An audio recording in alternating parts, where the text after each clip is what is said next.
think are the keys to building wealth? Man, I think that it's a formula, and then it's also some things that's intangible. To own something is very important.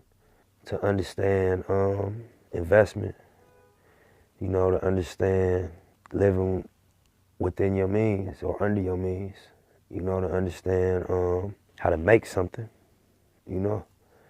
I think that's what's been critical for me, is I make something. I take something from zero and I make it, which is music, and that's a very powerful tool to be able to like come into a room and create something out of nothing.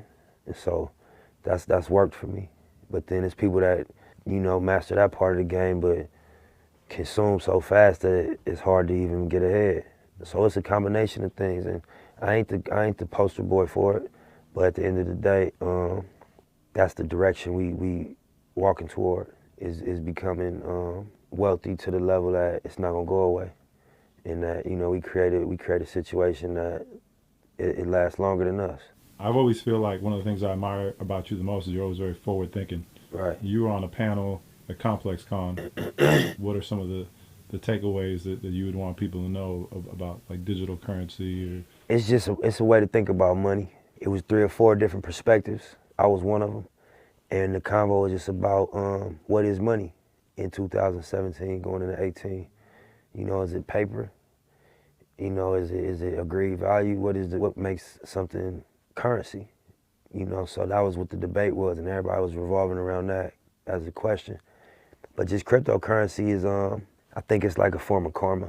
I think that the banks had such a crooked model that the engineers and software designers and programmers was like, we're not gonna fix this with a protest. We're not gonna fix this with a march on Wall Street. We're gonna fix this with technology. And they created a equalizer that just, it checkmated the whole game. You know, that's my view on it. It's just like the energy balancing out what went wrong over there, and just the disadvantage.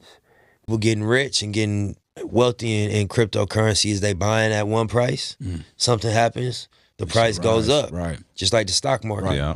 And so, you know, just like there's always been multiple currencies. You got the US dollar, you got the Japanese yen, you got the euro. Right. So now all of these currencies is linked to a country and linked to a government and linked to a bank.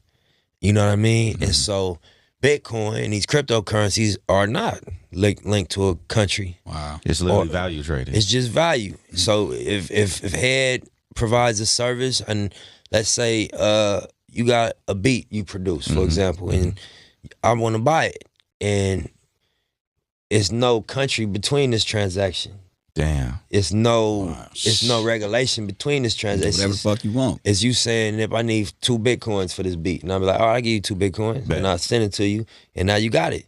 And now you can go buy something that you want to buy with your Bitcoin outside of this central bank, outside of these regulations, taxes, all the fees, and it's a reason why that's important. Like, all right, nobody wake up and say, I want to trade, I want to spend money outside the central bank. That ain't authentic. thought process. Yeah, nah, that ain't organic. You know what I'm saying? But it's reasons why it's beneficial to have a currency that it has value outside of that, because the central bank, for example, can print their own bills. Right. You know what I'm saying? And we could be trading things of value for bills of no value. Exactly. That's exactly, you know what I'm saying? Yeah, like gold. Right. Of value for things of no value. Paper. Yeah. You know what I'm saying? So it's important, because one day they might wake up like what happened in '08 and say, yeah, we ain't gonna be able to cash out none of these insurance policies, so we're gonna just go out of business. We ain't fucking with you. Or yeah, we're not gonna be able to pay back these loans, so we're just gonna shut this bank down. And you fucked. You know what I'm saying? So what happened if they do that with the US dollar? Shit's gonna be mayhem. It's happened before. It's mayhem, bro. You know what I'm saying? It's happened before, so this is why these currencies are popping up. These alternative currencies that ain't linked to the well-being of a country. It's regulated in a different way. You know what I'm saying? That's fucking. And that's a lot to digest. No, even that. it's you know not, what I'm saying? I'm a computer. You know Yeah, me. yeah, I'm so- a nerd. yeah, So you get it. I've been on it. But I'm saying is, like, right now it's crazy for people to digest that shit. But it's just even within the last few months, people are starting to understand. You know the what whole- somebody told me, not to cut you off? No, go ahead. All right, remember the internet came out? in the 90s and they was like, it's the information super highway. yeah, And right. what the fuck does that mean, bro? Exactly. And then niggas made Google. Exactly. And somebody made Facebook. Yeah. And somebody made Instagram. And somebody made Snapchat. And somebody made Twitter. And somebody made YouTube. Now we understand the internet. Get it, right. That's what's gonna happen with the blockchain and with cryptocurrency. Somebody's gonna make these technologies utilizing in these programs and these these companies and these apps and these these products are gonna get made utilizing the technology, and then we gonna understand I'll it. see, like, oh, that's the shit you talk about. Yeah, you know what I'm saying. How does that shit feel though for